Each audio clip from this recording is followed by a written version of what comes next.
ನಮಸ್ತೆ ಎಲ್ರಿಗೂ. ಎಲ್ಲರೂ ಹೇಗಿದ್ರೆ ಎಲ್ಲರೂ ಚೆನ್ನಾಗಿದ್ರೆ ಅಂತ ಭಾವಿಸ್ತಾ welcome back to my Geetha J vlogs channel. ನಾನು ನಿಮ್ಮ ಸಂಗೀತ. ಈ ಒಂದು ವಿಡಿಯೋದಲ್ಲಿ ವಾರಾಹಿ ತಾಯಿಯ ಅತ್ಯಂತ ಶಕ್ತಿಶಾಲಿ ಮಂತ್ರದಿಂದ ನಮ್ಮ ಜೀವನದಲ್ಲಿರುವಂಥ ಹಣಕಾಸಿನ ತೊಂದರೆಗಳು ಕೂಡ ದೂರ ಆಗುತ್ತೆ ಅಂತಲೇ ಹೇಳ್ಬಹುದು. ಹಾಗೆ ನಾವು ಇಚ್ಛಿಸಿದಂತಹ ಏನು ಒಂದು ಬೇಡಿಕೆಗಳಿರುತ್ತೆ ಅದು ಕೂಡ ಈಡೇರುತ್ತೆ ಅಂತಲೇ ಹೇಳ್ಬಹುದು. ಇನ್ನು ಆ ಒಂದು ಮಂತ್ರವನ್ನು ನಾವು ಎಷ್ಟು ಬಾರಿ ಯಾವ ಸಮಯದಲ್ಲಿ ಹಾಗೆ ಇದಕ್ಕಿರುವಂಥ ನಿಯಮಗಳ ಬಗ್ಗೆ ಎಲ್ಲವನ್ನು ಕೂಡ ಸಂಪೂರ್ಣವಾಗಿ ಈ ಒಂದು ವಿಡಿಯೋ ಮೂಲಕ ನಿಮಗೆ ತಿಳಿಸ್ಕೊಡ್ತಾ ಇದ್ದೀನಿ. ವಿಡಿಯೋವನ್ನು ಎಲ್ಲೂ ಕೂಡ ಸ್ಕಿಪ್ ಮಾಡದೆ ನೋಡೋದ್ರಿಂದ ಇದ್ರ ಬಗ್ಗೆ ಸಂಪೂರ್ಣವಾದ ಮಾಹಿತಿಯನ್ನು ನೀವು ತಿಳ್ಕೊಬಹುದಾಗಿರುತ್ತೆ. ಇನ್ನು ಈ ವಾರಾಹಿ ತಾಯಿಗೆ ಪಂಚಮಿ, ಅಷ್ಟಮಿ ಹಾಗೂ ನವಮಿ ದಿನಗಳು ತುಂಬಾ ಅತ್ಯಂತ ಶ್ರೇಷ್ಠ ಅಂತಲೇ ಹೇಳ್ಬೋದು. ಅದರಲ್ಲೂ ಅಮಾವಾಸ್ಯೆ, ಹುಣ್ಣಿಮೆ ದಿನಗಳಂದು ಕೂಡ ತುಂಬಾ ಶಕ್ತಿಶಾಲಿ ದಿನಗಳಾಗಿರೋದ್ರಿಂದ ಆ ಒಂದು ದಿನಗಳಲ್ಲೂ ಕೂಡ ನೀವು ವಾರಾಹಿ ತಾಯಿಯ ಪೂಜೆ ಅಥವಾ ವ್ರತಗಳಾಗಿರ್ಬೋದು ಅಥವಾ ಮಂತ್ರಪಠಣೆ ಆಗಿರಬಹುದು ಮಾಡಬಹುದಾಗಿರುತ್ತೆ. ಅದರಲ್ಲೂ ತುಂಬ ಒಳ್ಳೆಯದಂದರೆ ಅಮಾವಾಸ್ಯೆ ದಿನಗಳಲ್ಲಿ ತುಂಬಾ ಒಳ್ಳೆಯದು ಅಂತಲೇ ಹೇಳ್ಬಹುದು. ನೀವು ಅಂದುಕೊಂಡಿದ್ದಂಥ ಏನೇ ಕೆಲಸಗಳಾಗಿದ್ರೂ ಕೂಡ ಅದು ನೆರವೇರೋದಕ್ಕೆ ಆ ಒಂದು ದಿನಗಳು ತುಂಬಾ ಪವರ್ಫುಲ್ಲಾಗಿ ಕೆಲಸವನ್ನು ಮಾಡುತ್ತೆ ಅಂತಲೇ ಹೇಳ್ಬಹುದು. ಇನ್ನು ಈ ವಾರಾಹಿ ತಾಯಿಯ ಪೂಜೆ ವ್ರತವನ್ನು ನಾವು ರಾತ್ರಿ ಸಮಯ ಅಂದರೆ 10 ರಿಂದ 2 ಗಂಟೆ ಈ ಒಂದು ಸಮಯದಲ್ಲಿ ಮಾಡೋದ್ರಿಂದ ಆ ಒಂದು ಸಮಯದಲ್ಲಿ ವಾರಾಹಿ ತಾಯಿ ಭೂಮಿ ಮೇಲೆ ಆ ಒಂದು ಸಮಯದಲ್ಲಿ ವಾರಾಹಿ ತಾಯಿ ಸಂಚಾರವನ್ನು ಮಾಡ್ತಾರೆ. ಹಾಗಾಗಿ ಆ ಒಂದು ಸಮಯದಲ್ಲೇ ನಾವು ಯಾವುದೇ ಒಂದು ರೀತಿಯ ಪೂಜೆ ಆಗಿರ್ಬೋದು ಅಥವಾ ವ್ರತಗಳಾಗಿರ್ಬೋದು ಅಥವಾ ಮಂತ್ರಗಳ ಪಠಣೆಯನ್ನು ಮಾಡೋದ್ರಿಂದ ಕೂಡ ವಾರಾಹಿ ತಾಯಿ ನಮಗೆ ಅನುಗ್ರಹವನ್ನು ಮಾಡ್ತಾರೆ ಅಂತಲೇ ಹೇಳ್ಬೋದು.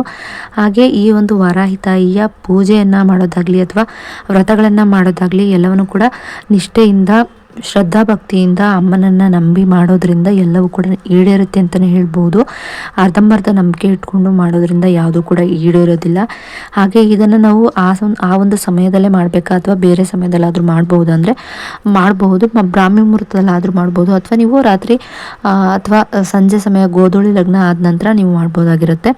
ಇನ್ನು ವಾರಾಹಿ ತಾಯಿಯ ವ್ರತಗಳು ತುಂಬಾ ಇದೆ. ಹಾಗೆ ವಾರಾಹಿ ತಾಯಿಯ ಪೂಜೆ ಮಾಡೋದು ಕೂಡ ತುಂಬಾ ಸುಲಭ ಅಂತಲೇ ಹೇಳ್ಬೋದು. ಆದರೆ ಕೆಲವೊಬ್ಬರಿಗೆ ಡೌಟ್ ಇರುತ್ತೆ, ವಾರಾಹಿ ತಾಯಿಯ ಫೋಟೋವನ್ನು ಅಥವಾ ನಾವು ವಾರಾಹಿ ತಾಯಿಯ ಚಿತ್ರಪಟವನ್ನು ಇಟ್ಟು ಪೂಜೆ ಮಾಡಬಹುದಾ ಅಂತ ಎಲ್ಲ ಡೌಟ್ ಇರುತ್ತೆ. ತಾಯಿಯ ಫೋಟೋವನ್ನು ಕೂಡ ಇಟ್ಟು ಪೂಜೆ ಮಾಡಬಹುದು. ಇದರಿಂದ ಯಾವುದೇ ರೀತಿಯ ತೊಂದರೆ ಆಗೋದಿಲ್ಲ ಮನೆಯಲ್ಲಿ. ಇದರಿಂದ ಪಾಸಿಟಿವ್ ಎನರ್ಜಿ ಜಾಸ್ತಿನೇ ಆಗುತ್ತೆ ಹೊರತು ನೆಗೆಟಿವ್ ಎನರ್ಜಿ ಅಂತೂ ಆಗೋದಿಲ್ಲ. ಹಾಗೆ ನಾವು ನಾನ್ ವೆಜ್ಜನ್ನು ತಿಂದಂಥ ಸಮಯದಲ್ಲಿ ವಾರಾಹಿ ತಾಯಿಯನ್ನು ಆರಾಧನೆ ಮಾಡಬಾರ್ದಾಗಿರುತ್ತೆ. ಹಾಗೆ ನಮಗೆ ಫೋಟೋ ತಂದು ಇಟ್ಕೊಳ್ಳೋಕ್ಕಾಗೋದಿಲ್ಲ ಅನ್ನೋರು ಅದಕ್ಕೆ ಅಂತಲೇ ಸಪ್ರೇಟಾಗಿ ಒಂದು ಮಣ್ಣಿನ ಹಣತೆ ಅಂದರೆ ದೀಪವನ್ನು ತಂದಿಟ್ಕೊಂಡು ಅದರಲ್ಲಿ ನೀವು ಎಳ್ಳೆಣ್ಣೆ ಅಥವಾ ಸಾಸಿವೆ ಎಣ್ಣೆಯನ್ನು ಹಾಕಿ ಅದರಲ್ಲಿ ಒಂದು ಬಿಳಿ ಸಾಸಿವೆಯನ್ನು ಒಂದು ಚಿಟಿಕೆಯಷ್ಟು ಹಾಕಿ ದೀಪಾರಾಧನೆ ಮಾಡೋದ್ರಿಂದ ನಮ್ಮ ಜೀವನದಲ್ಲಿರುವಂಥ ಆರ್ಥಿಕ ಸಮಸ್ಯೆಗಳು ಕೂಡ ದೂರ ಆಗುತ್ತೆ. ಯಾವುದೇ ರೀತಿಯ ಸಂಕಷ್ಟಗಳನ್ನ ಎದುರಿಸ್ತಿದ್ರು ಕೂಡ ಆ ಒಂದು ಕಷ್ಟಗಳೆಲ್ಲ, ಸಮಸ್ಯೆಗಳೆಲ್ಲ ದೂರ ಆಗುತ್ತೆ ಅಂತಲೇ ಹೇಳ್ಬೋದು. ಇನ್ನು ವಾರಾಹಿ ತಾಯಿಯ ಮಂತ್ರಗಳನ್ನು ನಾವು ಪ್ರತಿನಿತ್ಯವೂ ಕೂಡ ಬೆಳಗಿನ ಜಾವದಲ್ಲಾದರೂ ಪಠಿಸ್ಬೋದು ಅಥವಾ ನಾರ್ಮಲ್ ಡೇಸ್ನಲ್ಲಾದರೂ ಅಂದರೆ ಬೆಳಗ್ಗೆ ನಾವು ಮನೇಲಿ ಎಲ್ಲ ಕೆಲಸ ಮುಗಿಸಿ ನಂತರ ಸ್ನಾನ ಪೂಜೆ ಎಲ್ಲ ಮಾಡಿದಂಥ ಸಮಯದಲ್ಲಾದರೂ ನಾವು ಈ ಮಂತ್ರವನ್ನು ಪಠಿಸ್ಬೋದಾಗಿರುತ್ತೆ. ಅಥವಾ ನಾವು ಪೂಜೆ ಸಮಯದಲ್ಲಿ ಕೂಡ ನಾವು ಮಂತ್ರಗಳನ್ನ ಪಠಿಸ್ಬೋದಾಗಿರುತ್ತೆ. ಇಲ್ಲ ನಮಗೆ ನಾವು ಇದೇ ಸಮಯದಲ್ಲಿ ಮಾಡ್ತೀವಿ ಅನ್ನೋರಾದರೆ ನೀವು ರಾತ್ರಿ 10 ಗಂಟೆಯಿಂದ 2 ಗಂಟೆ ಬೆಳಗಿನ ಜಾವ 6 ಗಂಟೆ ಒಳಗೂ ಕೂಡ ನೀವು ಮಾಡ್ಬೋದಾಗಿರುತ್ತೆ. ಇನ್ನು ಈ ಒಂದು ವಾರಾಹಿ ತಾಯಿಯ ಮಂತ್ರವನ್ನು ಹೇಳ್ಕೊಳ್ತಾ ಬರೋದ್ರಿಂದ ಮಕ್ಕಳಲ್ಲಿ ವಿದ್ಯಾಭ್ಯಾಸದಲ್ಲಿ ಏನಾದರೂ ಹಿಂದುಳಿದಿದ್ರು ಅಥವಾ ಮನೆಯಲ್ಲಿ ಯಾರಿಗಾದ್ರೂ ಆರೋಗ್ಯ ಸಮಸ್ಯೆ ಇದ್ದರೂ ಕೂಡ ಅವರು ಕೂಡ ಹೇಳ್ಕೊಬೋದಾಗಿರುತ್ತೆ.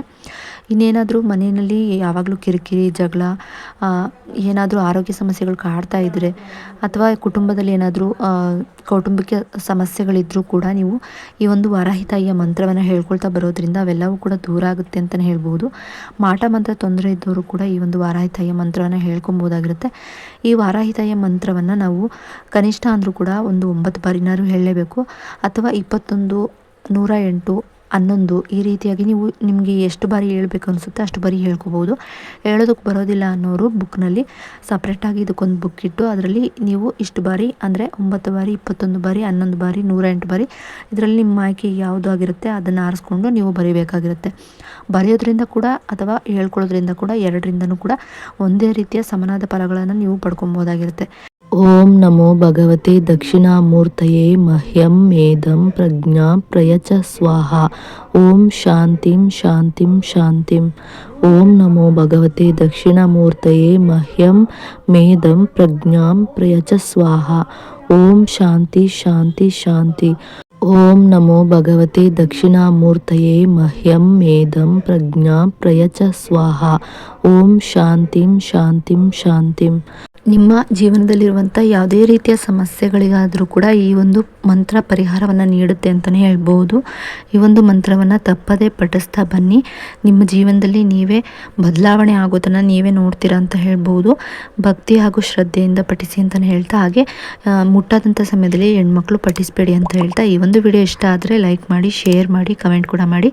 ಇನ್ನಷ್ಟು ಇಂತಹ ಮಾಹಿತಿಗಳನ್ನು ನೀವು ತಿಳ್ಕೊಬೇಕು ಅನ್ನೋದಾದರೆ ನನ್ನ ಗೀತಾ ಜೆ ವ್ಲಾಗ್ಸ್ ಚಾನಲ್ನ ಸಬ್ಸ್ಕ್ರೈಬ್ ಮಾಡ್ಕೊಂಡು ವಿಡಿಯೋ ನೋಡಿದ್ದಕ್ಕಾಗಿ ಥ್ಯಾಂಕ್ ಯು ಫಾರ್ ವಾಚಿಂಗ್.